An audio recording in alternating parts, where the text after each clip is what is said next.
بسم الله الرحمن الرحيم. السلام عليكم ورحمة الله وبركاته. متابعينا الكرام، لو انت اول مرة تشوفنا، احنا بنهتم بتراخيص المرور ومشاكل تراخيص المرور. لو ليك سؤال في تراخيص المرور او عندك استفسار حوالين تراخيص المرور ومشكلات تراخيص المرور، تابعنا للنهاية لتعرف حل مشكلتك واكيد هتستفيد. دلوقتي انا معايا رخصة قيادة خاصة ينفع اسوق بها الموتوسيكل، فبنقول رخصة القيادة الخاصة بتختلف عن رخصة قيادة الموتوسيكل. رخصة القيادة الخاصة عشان تسوق بيها عربيتك الملاكي أو عربيتك نص نقل الصغيرة، إنما رخصة قيادة الموتوسيكل علشان تسوق بيها الموتوسيكل نفسه أو تروسيكل، فدي بتختلف عن دي، وبالتالي رخصة القيادة الخاصة ما تغنيش عن رخصة قيادة الموتوسيكل. لو اتمسكت بتسوق الموتوسيكل برخصة قيادة خاصة بيكتب لك رخصة لا تجيز ورخصة بتتسحب، إنما عشان تسوق الموتوسيكل لازم يكون معاك رخصة قيادة الموتوسيكل، ودي شروطها ان حضرتك بتجتاز الاختبار الفني في القياده واشارات المرور، بتجتاز اللياقه الطبيه بالكشف الطبي تبع امان اللي موجود في المرور، اللي هو كشف النظر وتحليل فصيله الدم، والحصول على مؤهل دراسي، والسن بتاع حضرتك ما يقلش عن 18 سنه ميلادي. طلعت رخصه قياده مهنيه، خدت التسريع ب3 شهور وما سالتش تاني وسافرت، فايه المتبع؟ هعيد الاجراءات دي كلها تاني. فبنقول بالنسبة لتجديد الترخيص حضرتك هتعمل شهادة مخالفات وتاخد شهادة بيانات للتأمينات وتعمل الفيش. عملت الفيش، سددت التأمينات المتأخرة والتأمينات الجديدة، كشفت كومسيون طبي بتجدد بعد كده ب3 سنين، انما ما بتعيدش جميع اجراءات التجديد العادية خالص اللي هي الفيش والمخالفات والكومسيون الطبي، انما بتجدد الرخصه بدون اختبار فني. بس المرور بيديلك شهاده بيانات للتامينات بيذكر فيه تسلسل الرخصه او تاريخ بدايه او بيانات الرخصه، وان حضرتك بتجدد ل3 سنين قادمه من تاريخه. تدفع التامينات والنقابه، سددت معاك ايصالات السداد، بترجع المرور تاخد الرخصه 3 سنين من تاريخ التجديد، انما بدون اعاده الاختبار الفني. دلوقتي رخصه الموتوسيكل انتهت بقالها 2 سنين، انا مش عايز اللوحات ولا عاوز الترخيص، عاوز اسلم النمر المرور للاستغناء عن الترخيص، فايه اللي اعمله؟ فبنقول حضرتك معاك رخصه تسيير منتهيه بقالها 2 سنين، بتروح البوسطه او البريد تعمل شهاده مخالفات للرخصه بتاعه الموتوسيكل. عملت شهاده المخالفات، بتروح المرور تسدد الضرائب والتامينات المتاخره عليك، سددت ضرائب ورسوم مرور متاخره، معاك التسريح او الرخصه القديمه، معاك اللوحات المعدنيه، معاك شهاده المخالفات، بتسلمها للمرور للاستغناء عن الترخيص. وفي الحاله دي المرور بيديلك نموذج 105 مرور، حبيت ترجع الترخيص تاني في اي وقت، حبيت تبيع، النموذج ده موجود معاك، فحافظ عليه ضروري لانك هتحتاجه بعد كده. اسمه نموذج 105 مرور، ده بديل للملف وبديل للرخصه، وفي كل بيانات المركبه بتاعتك وتاريخ تسليمك للوحات للاستغناء عن الترخيص. ده احسن ما تخلي اللوحات موجوده معاك، تسلمها للمرور وخد النموذج. حبيت ترخص بعد كده، النموذج موجود معاك، حبيت تبيع بعد كده، النموذج برضو موجود معاك، بديل للرخصه او بديل للملف. احسن ما يتعمل لك محضر تبديد واللوحات موجوده معاك خارج اداره المرور. اشتريت جواب سياره معاقين بالمرافق، والمعاق معاق ذهني، ناس كتيره بتخوفني من البيع بعد كده بعد رفع الحظر الجمركي. فبنقول بالنسبه للمعاق ذهنيا في قيم بيمثله، سواء كان الوالد او الاخ بحكم محكمه، ده القيم او القائم على اداره اموال المعاق. في حاله رفع الحظر الجمركي حضرتك لازم بترجع للنيابه الحزبيه عشان تقدر تشتري بعقد مسجل في الشهر العقاري. فالحل ايه؟ الحل ان القيم دوت لو باع لك العربيه بتوكيل بيع او بعد بيع ابتدائي بعد ورود الحظر الجمركي، من حقك انك ترفع دعوى صحه ونفاذ لعقد البيع الابتدائي وتاخد حكم. طيب برفع القضيه ضد مين؟ برفع القضيه ضد القيم على المعاق، وبرفع القضيه ضد النيابه الحزبيه، وبختصم المرور المختص. الحكم اللي بيطلع بصحه ونفاذ عقد البيع الابتدائي بقدر ارخص بيه بعد كده في المرور، مفيش مشكله. يبقى معايا حكم صحة ونفاذ، ده سند ناقل الملكية زي العقد المسجل بالظبط. انما هبيع بعد او هشتري بعقد مسجل وفي قيم، لازم بنرجع الاول للنيابة الحزبية للموافقة على بيع السيارة المملوكة للمعاق اللي هو ذو إعاقة ذهنية، وبتخش في منازعات مع النيابة الحزبية بعد كده. طب ليه؟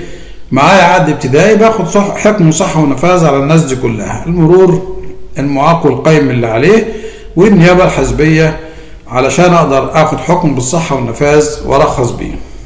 ونفس الحال بينطبق لو انا شاري مثلا العربية من المعاق توفاه الله وعنده قصر وفيه نيابة حزبية او فيه وصاية عليهم، بقدر اخد الحكم بالصحة والنفاذ على الناس دي كلها، على النيابة الحزبية والمرور ورثة المعاق بما فيهم القصر. الحكم ده هو سند ناقل الملكية بقدر ارخص بيه بعد كده. انا دلوقتي معايا رخصة خاصة، شغال في القطاع الخاص، عاوز اطلع رخصة مهنية، فايه الاجراءات المطلوبة؟ اول اجراء بتعمل كومسيون طبي. يعني ايه بعمل كومسيون طبي؟ بتاخد صورتين وصورة البطاقة وتروح المرور التابع ليه محل اقامتك، تقول والله الموظف المختص انا عاوز اكشف كومسيون عشان اطلع رخصة مهنية. كشفت الكومسيون طبي، نجحت في الكومسيون، بتقدم على الاختبار في المرور. قدمت على اختبار الكمبيوتر والاشارات وبعد كده اختبار القيادة، نجحت في الاختبار، معاك الفيش، معاك بريد تأمينات انك متأمن عليك، اللياقة الطبية ثابتة بقرار الكومسيون الطبي، معاك اوراقك، بتاخد جواب للتأمينات وجواب للنقابة، بتشترك في النقابة العمالية. بالنسبة للتأمينات بتديك بريد تأمينات انك مؤمن عليك وبتعمل لك تسوية. بموجب التسوية ديت بتروح المرور تطلع رخصة القيادة. وبالنسبة للرخصة الخاصة اللي معاك بتسلمها الأول قبل ما تاخد الرخصة المهنية، تعمل لها شهادة مخالفات، تسلمها مع شهادة المخالفات للمرور وتستبدلها بالرخصة المهنية.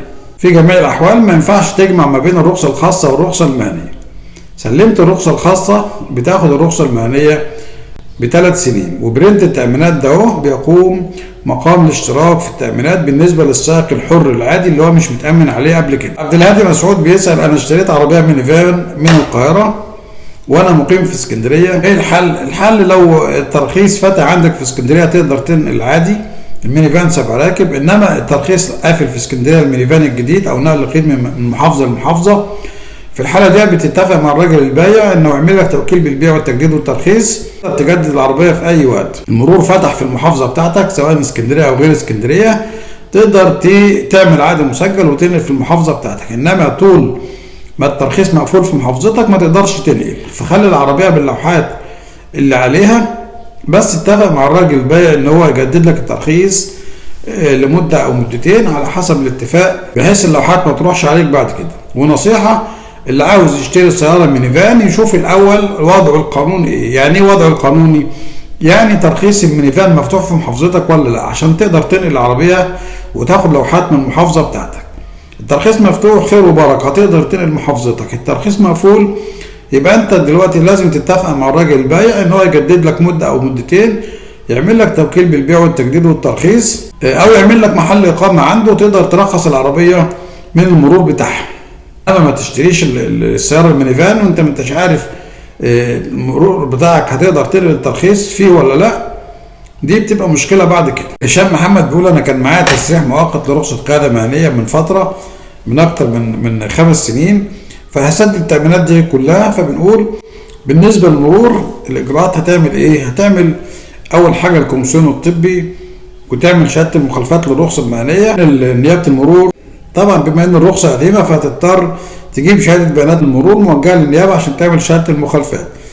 كشفت الكومسيون، عملت شهادة المخالفات، معاك الفيش والتشبيه، بتروح المرور ومعاك التسريح المؤقت القديم، تاخد شهادة بيانات للتأمينات، يسوي لك المدة القديمة ويدفعك مدة جديدة 3 سنين. النقابة طبعا انت معاك الكارنات، النقابة تقدر تسدد اشتراكات بموجب الكارنات اللي معاك.